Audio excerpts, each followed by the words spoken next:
Shouts out Big Steve. Shout out Michael Bisbin. Big Brain MMA Early Tease, a show where we look at early UFC and regional MMA odds. I have already done one of these super early looks last week for UFC Kansas. So what I will do today is recap of my regional bets and look at some Oktagon and KSW odds. Possibly even a second look at UFC Kansas. There's been some changes in bookings, some pullouts. And then later in the week, I will do a UFC Kansas breakdown with another profitable guest. So tune in for that. That should be fun. Speaking of profit, did we profit last week on regionals? We sure did. So let's not waste any more time. Let's get into it so we can get on to breaking down the new fights. So first we start off with BFL, a promotion that I don't really bet much and I wasn't going to. It's a Canadian promotion, and an hour before odds were pulled, two people in my Discord shared Adam Pozena. I don't know how to pronounce it. Primetime, 20-year-old prodigy from Canada. They're saying he's a new Rory McDonald at Pick'em. I respect their opinion. Shout out Big Brain MMA Discord. I almost never talk about it on the show, but it deserves its praises, especially for regionals and non-UFC related stuff, kickboxing and boxing. It's really good for underground stuff. So yeah, I look into it. It's the main event, and I left thinking I'm gonna bet this Adam Pozena guy at minus money. I think he can look massive favorite here. He's the better grappler. There's a lot of questions about him, but he looks like an animal in terms of grappling. It was a 5-rounder. This Pale guy's been grappled before, and I'll fill in the blanks. And then I go to bet him, and he's $3.50, right? Half an hour before the odds are pulled. Someone laid a massive bomb on Zachary Powell. I thought that was a mistake. Whoever did that, thank you for doing it. I won $713, $1.5 units. I should have put like 500 on it, a full unit, because that line was completely wide. And then it came down to Pick'em and Pozena being slight favorite. So yeah, that was easy. He won 4 rounds to 1, grappled him. So yeah, did not expect. BFL wasn't even on my list. But yeah, starting the week off with 713 profit. But move on to PFL, and as I said, trying to go for 3 profitable weeks in PFL, and this week it didn't happen. I lost $100, and it was a little bit frustrating. Every single week, I make slightly bad errors that really should want me more money for PFL, and this week I ended up losing $100 because of those errors. So Aaron Jeffrey, nothing. My first bet ended up being Josh Silveira minus a 3.5 handicap. That means if he doesn't win 30-27, you lose. Basically, all week I was saying Josh Silveira is not losing this fight, even if it's competitive. And when I didn't want to play his inside the distance because it was crap, and the under 2.5 was crap. I felt like the only person that's going to finish is Josh Silveira. So I played the minus 3.5, thinking, if he does get the finish, it still cashes. If he wins the 30-27, it still cashes.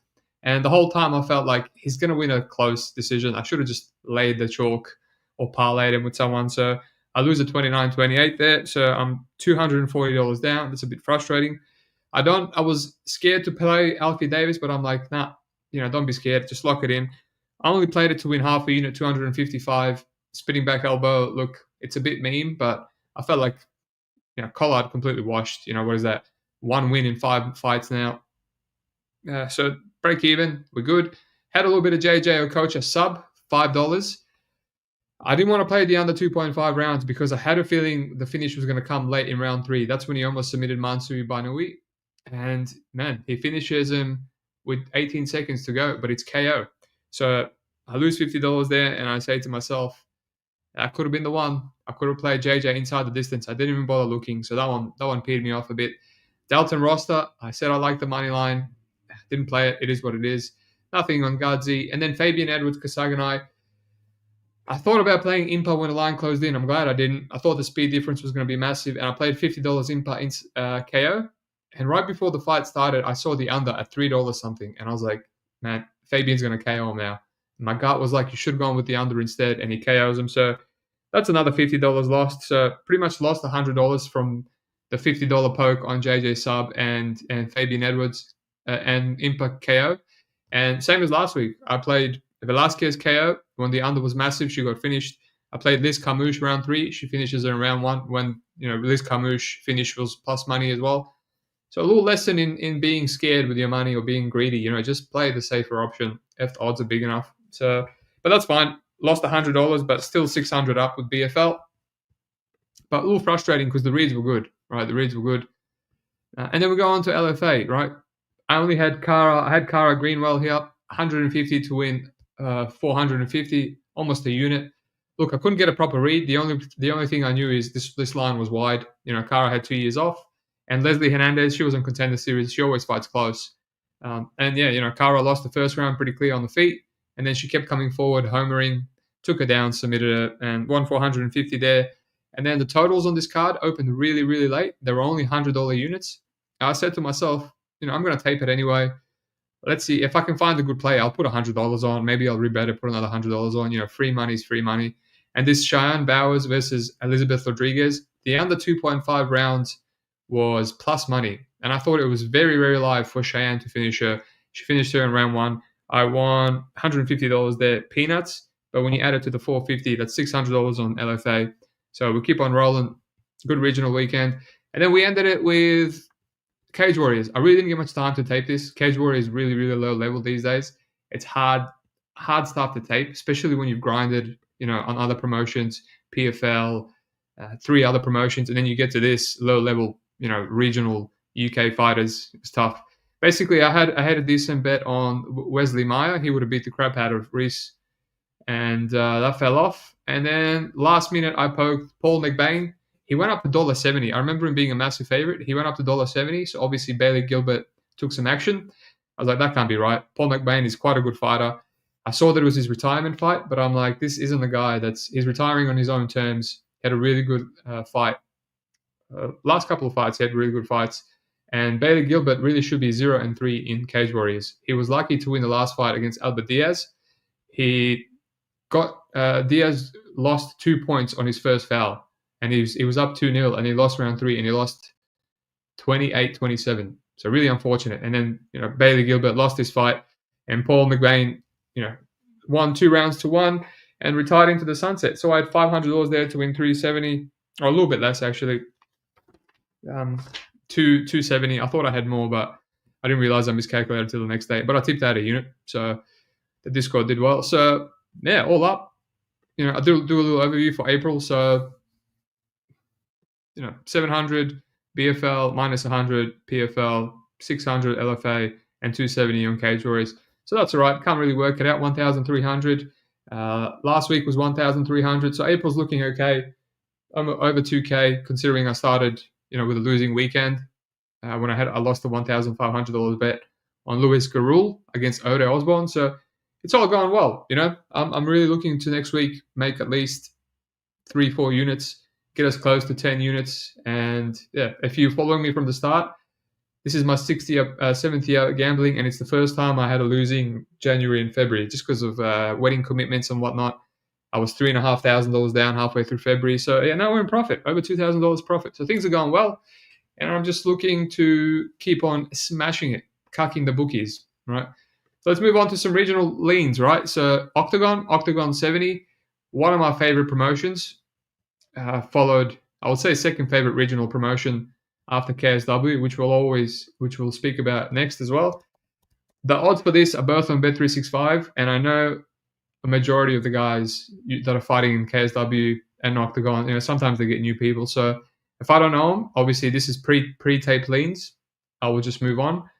Generally on this show, if I like something, pre-tape ends up being pretty accurate, then I tape it and confirm it. Sometimes I tape it and talk myself off it. So if you're a listener, first-time listener, you might be better off just listening to my leans and locking stuff in, all right? But all right, let's go. What do we got on Oktagon? Bet365, let me see. So first fight, Mateus, I am pronouncing that, versus Drumal. No idea. Let me have a look. Let me do some wiki capping. Drumal. Hasn't even made his debut. Of course I don't know him. Let's move on. Radek Rushali versus Carol Katula. I think I know this Katula. Let me have a look. He would have fought in Oktagon. No, he's from KSW. That's how I know him. Right, he beat Mateusz Rajewski. That's not bad. But he hasn't fought in a little bit. Let me just have a look what the odds are for him. Of course, Radek Rasul is always a favorite, but if he's fighting a grappler, things get really sweaty. He's a kickboxer. All right, let's move on. Katarina Delica versus Aileen Oberg. I mean, Delica's a decent-sized favorite. She was an ex-champ until she lost to Marilee Martin. She should be the favorite. This chick has a really sus record. She's not bad. Not bad. But, I mean, you could probably parlay Delica, but Delica, do I want to do it? I don't know. She was a massive favorite when she lost to Marilee Martin. Daniel Schwartz versus Mark Ducis. This is a cinema fight. Ducis is the biggest German autistic ape, and he is fighting Squad. Squad just got ran through by old mate, the current double champion, Will Fleury. Who would have thought? Who would have thought this man would be a double champion in any organization?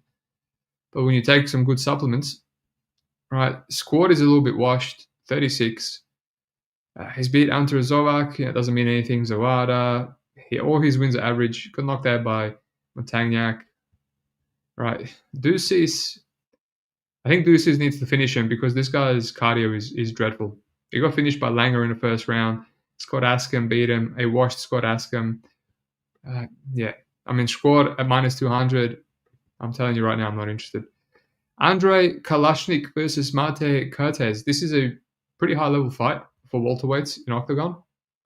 What are they at? Pick 'em. That makes sense. And right away, without any wiki capping, I can tell you that feels accurate to me. These guys seem pretty evenly matched to me. All right. I don't think I'm going to get an edge there unless I tape, so not interested. Lucas Sivic versus Hoyat Kayaband. Kayaband is a grappler. Both these guys are grapplers, right? I feel like this would probably be a pick 'em fight as well. Let me have a look. Lucas, who did he lose to recently? Louis Gleesman and Gogoladze, they both out-grappled him. He beat John Hathaway, if anyone remembers John Hathaway, in the UFC, after a massive layoff. And Hoyat beat Kennedy Royumba. I don't know who the hell that is.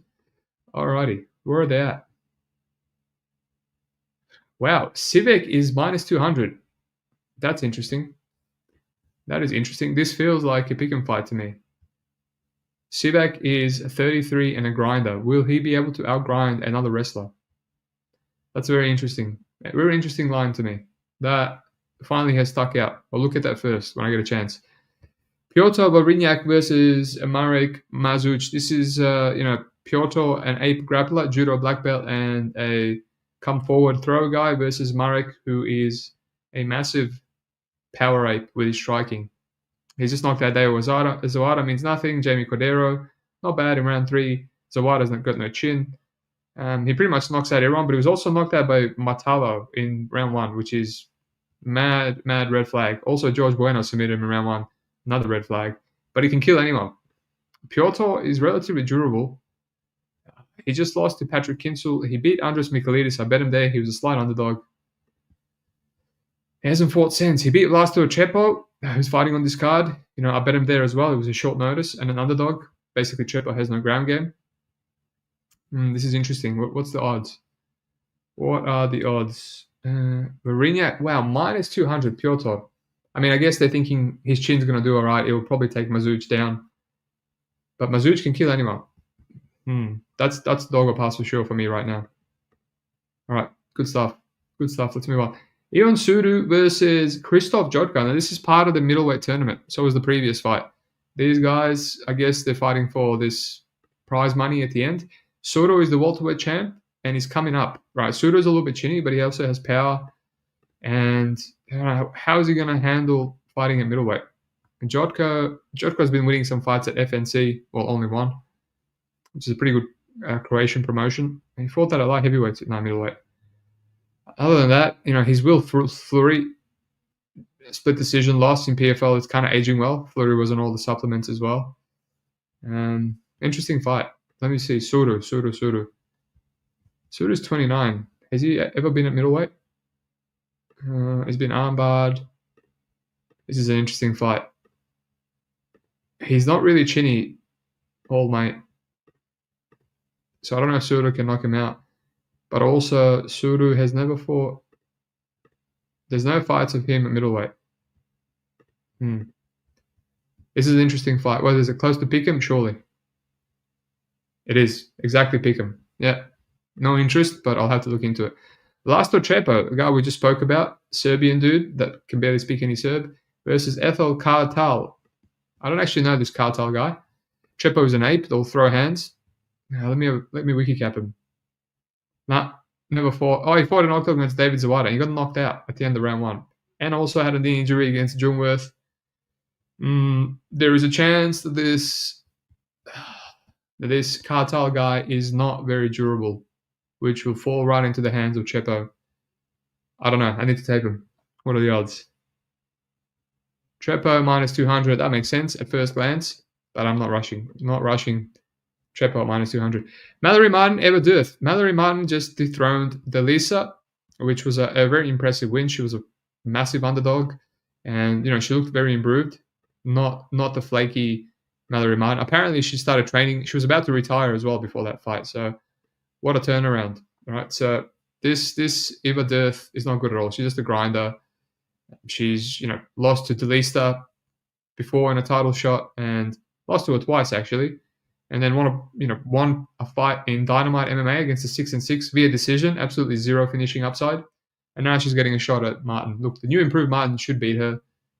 What is she? $1.30. And there's a lot of juiced females on this week's, UFC and regionals. She should beat her. Last 3 for Mallory Martin looking really well. Sharmova, Bekus, and Dalista. So she should win. All right, let's move on. At the main event, Samuel Kristofic versus Dominic Hamburger. I don't like Hamburger. I've been trying to fade him in KSW. Now he's come over to Oktagon. Kristofic, what has he been up to? Kristofic. I know he knocked out Carlos Femula. Wow, that's the last fight he had 2 years ago. Wow. And what is he now? 36? 35. I guess Hamburger's going to be a favorite. He's always a massive favorite.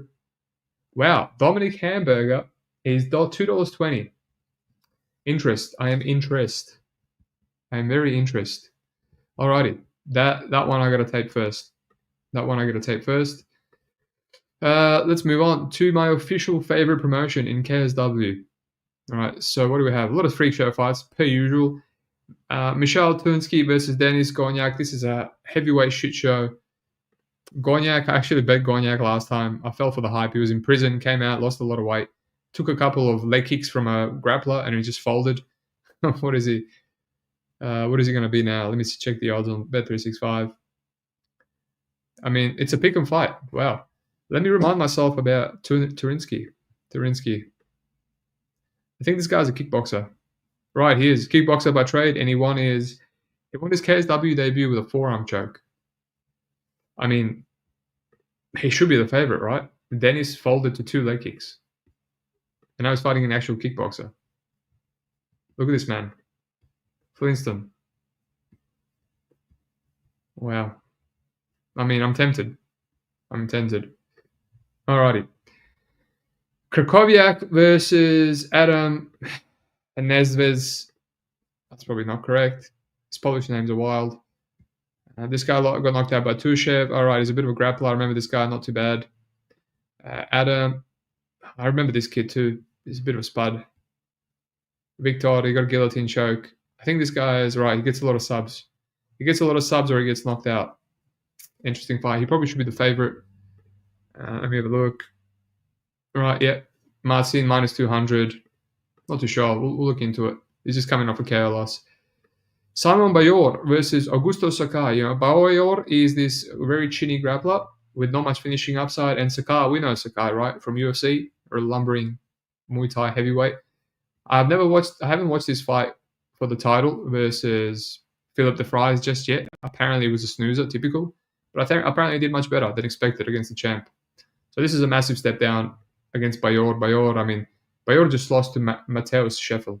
And he had a split with Victor Pesta. So, what is he, 36? Yeah, 36. Yeah, Sakai, what? Wow, Sakai was minus 200, but now he's $1.35. Jesus. I'll have to come around to that. We'll see. Not sure I want to parlay that, but he's the side. Laura Grizip, Gabriela Hirestel. I don't know this chick. She looks like an influencer. I had a look at her profile. Not much I can say without tape. First time seeing her. Let's move on. Madras Flaminas versus Kaspar Kozyrevsky. Now, Flaminas is also a $1.33 favorite. Now, this is a bit wild to me. I get it. Flaminas is coming to KSW. He's lost to a guy that's fighting for the title later on in the main event. And then he's, got knocked out Arthur Shepaniak, who's also on this card. And, that got him in the ranking. And then he lost to Igor Misalsic. And, now he's a $1.33 favorite. This Kaspar guy, he's chinny, but he's not bad at all. He's also a ranked fighter in KSW, right? He's not bad. He's very inconsistent. He's only 29, but he has really nice striking. And he's just beat Viktor Cherinsky and Mateusz Juracek, who's from Oktagon, a really good boxer. So, man, $1.33 on Madras Flaminas. I think people that are steaming this line have forgotten that Madras is not to be played as a favorite ever. He's dropped the ball many times in Cage Warriors as a favorite. And, man, Kaspar will pass easy. Both these guys are chinny. Kaspar probably better striker. Yeah, that's a crazy line to me. I might have to go deep into that one. Alrighty, Igor versus Artur Shepaniak. We just spoke about both these guys. Igor just beat Flaminas last, and Shepaniak was knocked out by Flaminas in round 2. Really good fight, this one. These are two of the better guys at welterweight. Igor is a grappler, and Arthur is too. But Igor seems to have a much better chin. As I said, Igor coming off the Madras Flaminas win, and he lost to the champion a few fights ago, got knee barred. And Artur has bounced back from his Flaminas KO, and he's finished Kozubovsky and Alex Lahore, another mainstay of Oktagon, came over to KSW. So he's bounced back. He gets a lot of finishes. He's also lost to the champion via KO, Bartosinski, who we'll speak about. So, yeah, I'm interested in this line. Let me see. What is this line? Wow, Igor minus 200. That's wild to me, man. Minus 200 Igor is too far. It's too far. He had a competitive but clear win over Madras Flaminas. Right? If you're fighting close against Madras Flaminas, you're not going to cover against Artur Shepaniak unless you can knock him out. So that's a big one right there. That's another one I have to look into.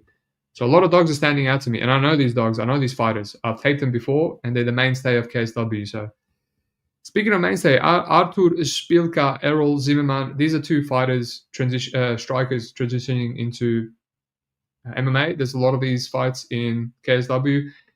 Szpilka is a very, very chinny boxer. I parlayed Vrzosek against him in his last. He beat him in 14 seconds, and I played the under 1.5 rounds. It was an absolute smash spot. Since then, we haven't been getting totals in KSW, unfortunately. The bookies just hate it. And, yeah, I mean, he beat Mariusz Puzinski, the world's strongest man who we'll speak about. I'm surprised Puzinski didn't knock him out, how chinny he is. And now he's fighting Errol Zimmerman. Zimmerman this guy's a glory kickboxer, I'm pretty sure, by trade. And he had a debut in KSW back here in 2023, and he won via knockout. And since then, he went back to kickboxing, and now he's back again. Look, I think he should probably knock out Szpilka just because of the chin alone. What is he? How old is he? 39. Artur is 36, but Artur seems very, very washed.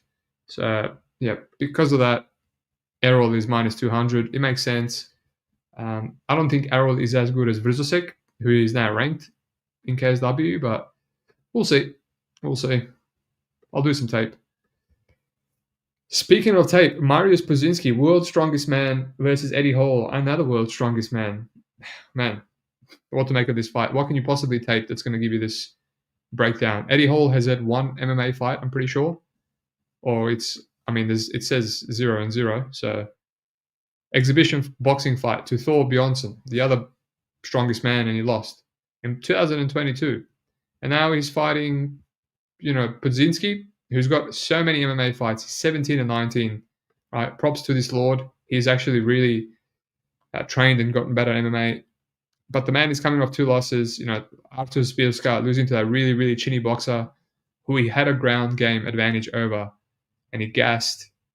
I mean, it's a dog or pass. Say what you will about Eddie Hall, but this man, Puzinski, has so many losses where he gasses out or retires because of a shoulder injury. Against this guy, Kimura in 1 minute, against knockouts. Every time he loses, it's a finish, right? Kimura's I mean, I don't think Eddie Hall's going to submit him, but he's going to come out there and he's going to swing. And it's a 48-year-old with a ton of mileage versus a 34-year-old who has just gone into MMA. He probably has minimum injuries. They're both going to be on roids, so dog a pass. And we're up to the main event. Artur Bartosinski, Andrei Grizebic. This is a rematch. The first time they fought, Grizebic dropped Adrian. I think I said Artur, my bad. He dropped Adrian, and in right after that, Adrian went for an E-bar and submitted him. So now they're rematching. Since then, they've both been winning. Adrian has went on to defend, his belt how many times? He became a champion by beating Grizebic, and he had two finishes against Artur, who we spoke about. He beat Saladin Parnais, one of the best guys in KSW, who moved up to welterweight. Beat Igor as well, Winiba, who we spoke about. And then his first loss was given to him by like a 40-year-old Mamed Khalidov, which KSW just makes no sense, coming off like 3 years layoff. So that's his first loss. It's just wild. And yeah, Grizebic, all right, this man, after getting submitted by Adrian, he got knocked out by Thomas Romanovsky. That was like 3 losses in 4 fights. And props to him. He came back and he beat Jesse, Brian Hoy, Madras Flaminas, and Viktor Zalewski, who was a very young, hyped-up prospect, undefeated. He knocked him out to the body in round 1. So this fight is interesting. Very interesting rematch. And honestly, what is it? Adrian is a $1.40 favorite. $1.40 favorite. All right. I guess because he beat him the first time. But Adrian dropped him the first time. Andre, pardon me. I don't know. I'm not, Bartos is a beast, but we've just seen him submitted by Mamed Khalidov of all people. So he can be beaten. And he's been dropping rounds. He's been slowing down. He's been losing moments. So dog a pass, man. Dog a pass. Can Old Mate do it in a rematch? Or how old is he? 34? It's now or never. It's now or never. So some interesting spots. There's a bunch of dogs that are sticking out to me. That just, the line makes no sense. It seems like a lot of recency bias.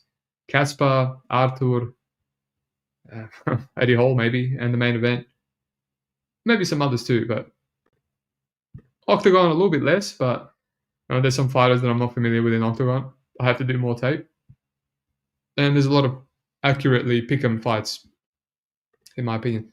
So let's go to Kansas City, right? We'll do a little overview of Kansas. As I said, I already did an early tease for this card, but a few fights have changed. I actually had a bet, now I lost it. So, Chelsea Chandler, Edwards, I haven't looked into it still. Kwamba Romero, I looked into it a little bit, and honestly, I feel like it's Romero a pass. I haven't spoke about it the first time. I feel like Romero is a dog. Kwamba's a little bit more technical, but he hates the fight, man. He hates the fight, and Romero is short notice against Onama. He almost knocks him out in first round. He's 24.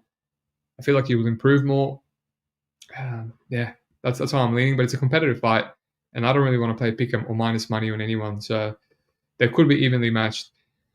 Jacqueline Amorim, Poliana Viana, I had a unit and a half, $750 on her in a parlay with Evan Elder, which that is off. So I guess I have $750 on Jacqueline Amorim for peanuts. I don't even know what I'm going to win, but we'll move on. Cameron Simon, Wellmaker. I looked into Wellmaker a little bit. He's better than I remember. I remember him being a really low output minute winner. But I'm like, what? He's not that bad. He gets a lot of moments. Maybe he's just one of those guys that's really good at getting moments despite being low output. I moved on anyway. I didn't want to waste too much time. Damon Blackshear, Alatang, didn't spend too much time on it. I mean, Blackshear is a massive favorite. Maybe he's a good parlay piece. This feels like a parlay card. We haven't had many of them. Chris Gutierrez, Castaneda. I'm not taping this fight just because Castaneda loves pulling out. I'm waiting till weigh-ins. Evan Elder versus Gao Jiang. Young has replaced Hassan Zada. Old Mate is in a prison cell right now. So Gao Jiang is not bad. He had a really competitive fight with Quinlan Salkid on Contender Series. Salkid doing well in UFC. And then he came and, bounced back, beating Eric Grant with a left hook in round 2. So I think he deserves to be in the UFC. There's a lot worse guys in the UFC. So I would like to see the odds on Evan Elder versus Gao Jiang. I think Young could be a potential cheeky underdog spot if the line is a little bit out of hand. Matt Schnell, Jimmy Fleek. What a great fight. Just like before, I don't know what to say about this fight. It feels like he'll probably go under. But I started looking into it from an unders perspective, and who's the last person? Matt Schnell. Like obviously, if he goes under, it's probably Jimmy Flick submitting Matt Schnell in under 1.5 rounds. Schnell's been submitted in round 1 and round 2 many times. He's also submitted many fighters in round 1. Will he be able to submit Jimmy Flick in round 1? I don't think so. He probably doesn't want to be pulling guard, going for guillotines or triangles on Jimmy Flick. I think that's the beginning of the end. But when you wiki cap Matt Schnell, he doesn't really have round 1 knockouts, right? A couple of these guys he hurt, then they jumped into his triangle. He hurt Alexandra Pantoja, who has an iron chin. That's pretty impressive. Then he got knocked out. Obviously, Tyson Nam, really good chin. Bontarine, decent chin. He hurt Brandon Royval before getting guillotined. He hurt Su Mudeji many times, but that fight almost went into round 3. He kind of hurt Steve Erceg before getting knocked out in round 1. He was brawling with Cody Durden. Cody Durden showed a good chin. Jimmy Flick doesn't have that chin, so he's not really finishing these guys. He might be able to hurt old mate Flick, but I don't know. I mean, all it depends. If the under 1.5 is plus money, I'm hitting it no matter what. I'm not overthinking it. But we'll see. We'll see. It's a shit show of a fight. It's clear dog or pass. I'm actually contemplating playing Jimmy Flick. But I'll take the fight. I will say Matt Schnell, I don't know if he can replicate what Nate Maness did to Jimmy Flick. Just jab and leg kick and stuff everything. Matt Schnell is a lot more wild, a lot worse defense, worse chin. So if Flimmy Jik, I almost said, if he bites down and throws, could get sweaty.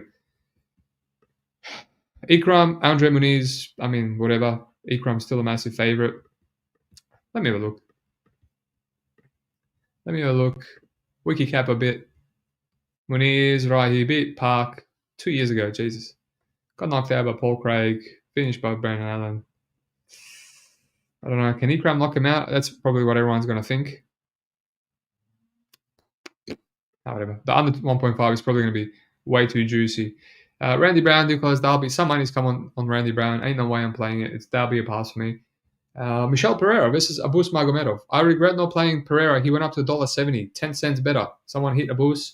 Now it's slowly coming back down to what it was. I'm just waiting. I feel like Pereira has early finish upside. I know Abus is an early finisher too, but recently he's been very, very patient, looking to extend fights. I do feel like Michel Pereira can knock him out, and then he has a slim decision path as well. I think his cardio might be better than the Hulk. I think his grappling might be better than the Hulk, even though Hulk is a black belt. And he got up 2-3 times against Fluffy Hernandez before he gassed. And Fluffy's pressure is just on a whole different level. Abus is probably a better wrestler and better control and more finishing upside, but yeah, I think he's also way more flaky. So if Michel Pereira hurts him the way he hurt Fluffy, he could get him out of there. So we'll see what the under 1.5 is. If it's the same as the money line, I'm all over Pereira, but we'll see. Giga Chikadze, David Onama. Look, I didn't really look much into this one other than the Onama versus Romero fight. And the fact that Romero almost knocked out David Onama, it's a big red flag. I mean, Giga is live early.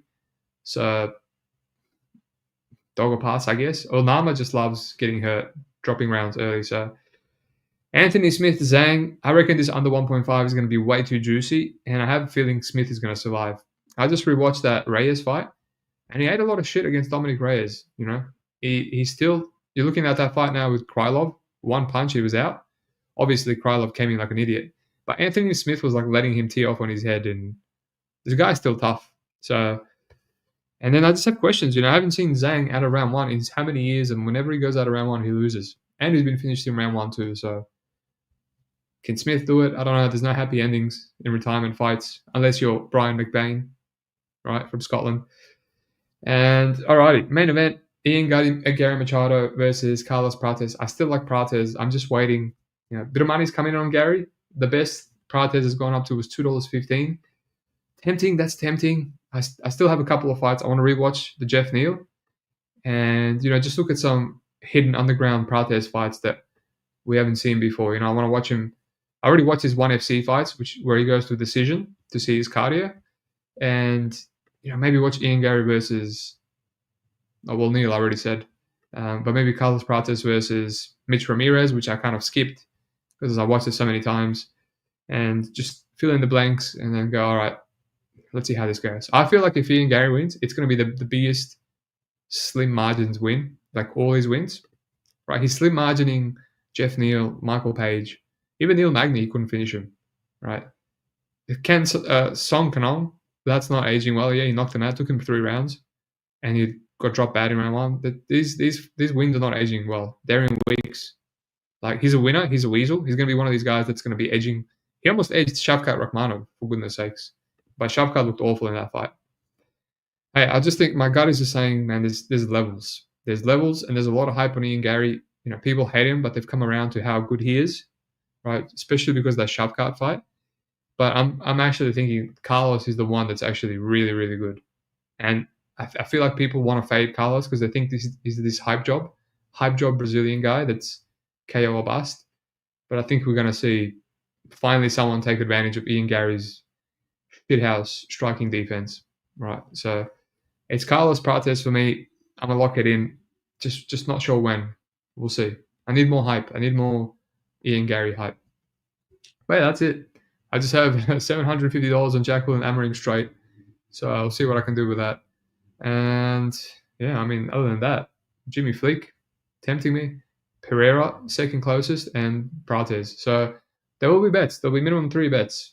And as far as Oktagon, I need to do some tape. A lot of chalky women's fights, a lot of pick'em fights. And KSW, there's a lot of dogs sticking out.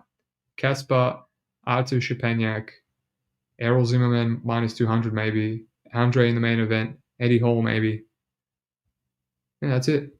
No worries. Well, hopefully you enjoyed this second early tease. As I said, there'll be another show with a guest, a special, profitable guest. He's a good guy. Other than that, leave some comments, like and subscribe, and peace out. Thanks for listening.